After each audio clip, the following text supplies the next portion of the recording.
Cryptocurrency trader loses $603,000 in margin trading, steals $2 million.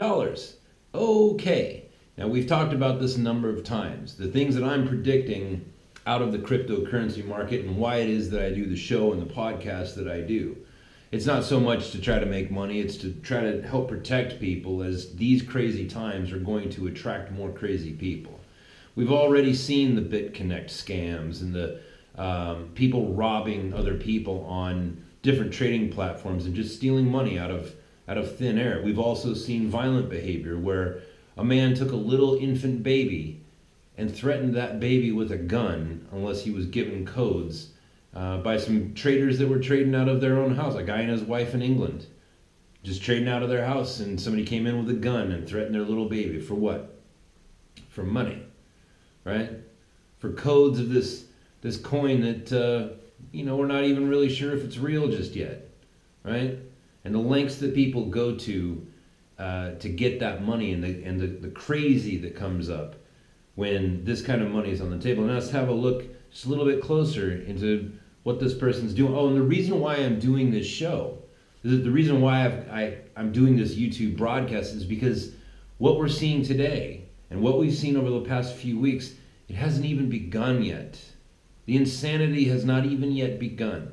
And when these people who are at the very top of these cryptocurrency companies, and these people that are referred to as crypto Jesus or crypto God, whatever, crypto this and crypto that, like these people come out and speak and they talk about their socialist ideas and how they're going to fix the world with money and all these things. Like that's not altruism. That's insanity, to think that you're going to cure the human condition with money, all right?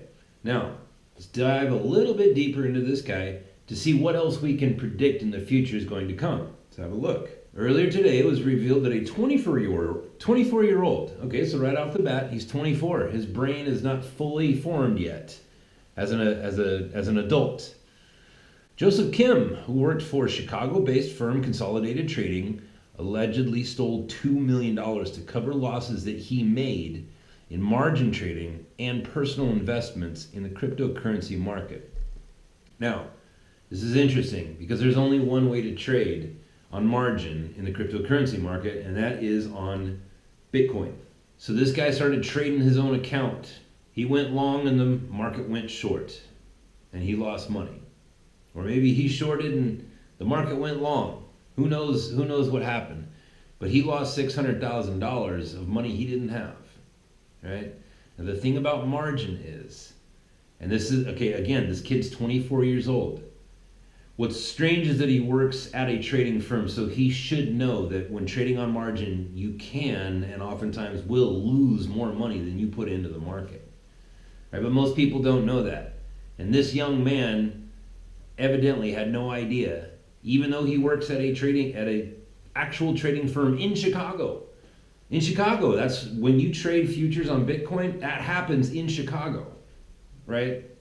This guy wasn't thinking straight, and he lost over $500,000 of money he didn't have. And so what did he do? Instead of owning up to what he did, right, which would most likely involve jail time, right, and a protracted long court battle that would ultimately end up with him either going to jail or being in debt for the rest of his life, right? Because who's going to hire that kid after that at a trading firm? He's going to be banned from any sort of working in the financial industry. This man, whatever his name, Joseph Kim, he will not ever be able to even be allowed to be a bank teller for the rest of his life. He will never be allowed to work around money that requires a federal license. That's a fact. So what did he do to try to compensate? What did he do? He decided he was going to just dip into the funds of the firm, those funds that belong to other people, right? People who had no idea what he was up to, no clue that they were being robbed, innocent people, right? This weakling stole money to cover his stupidity. And ladies and gentlemen, you must believe me, there is so much more of this to come. 20 years from now, we are going to look back on today and the times that we are in, and we're going to be scratching our heads going, how did we ever make it through it? With the scams that cryptocurrencies has given birth to, and the crimes and the opportunities for crimes that this cryptocurrency market has given birth to, there is so much more of this to come, and none of it's going to be good. In fact, this story here where this kid stole from an actual trading firm, which by the way, when you're a trader, like if you work in a trading house and you break federal laws, please believe me when I tell you that the federal government comes in and they go through everything. And I know because I've been through it, right? I used to work at a firm that did get raided by the federal government, right? And they come in with a fine-tooth comb and they look at everything. And so when I tell you that, trust me when I tell you, like, this story here it's probably going to be the least gruesome story of all the stories that we're going to hear. We've already heard of all the other ones, right?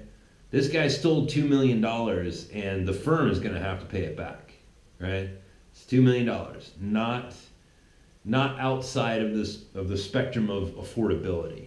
But then there's other people that are willing to kidnap people and hold infant babies hostage. And then there's the BitConnect people. What is it? Trayvon James.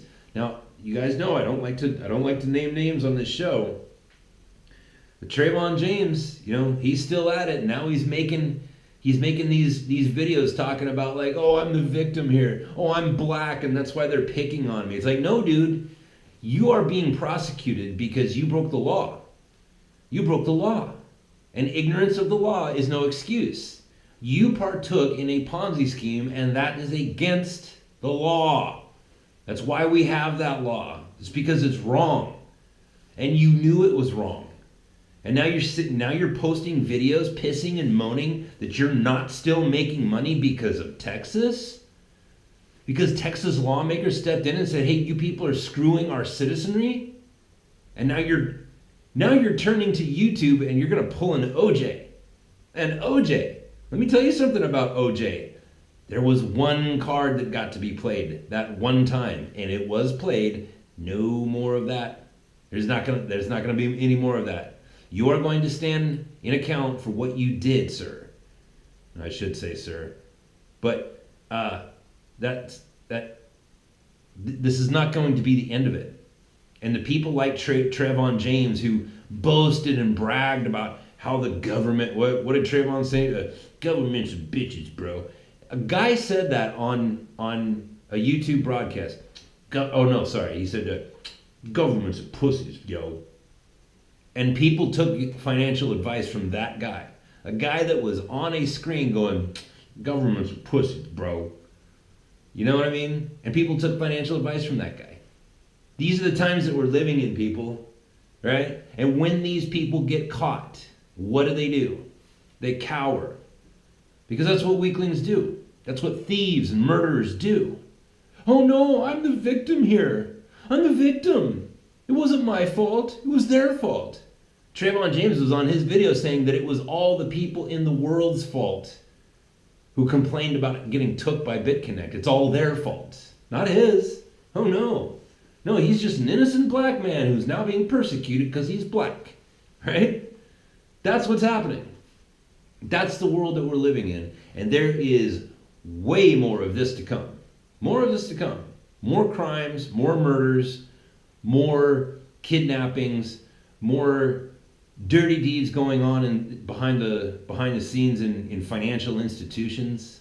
More people playing the victim card, playing the race card, playing the sexist card or whatever it is, whatever victim identity that they grab onto. There is more of this to come, and I will keep you posted, my friend. Hey, listen, go down to the show notes. Click on, if you want to listen to the daily podcast, click on the podcast link below. Become a subscriber. If you want to support the show, Patreon's down underneath there too. If you want to check out some books, click on the Arch Advocate website. Go to my website, and you can see the books on Amazon that I recommend.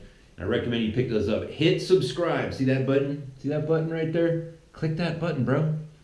That's it for today. Thanks for tuning in.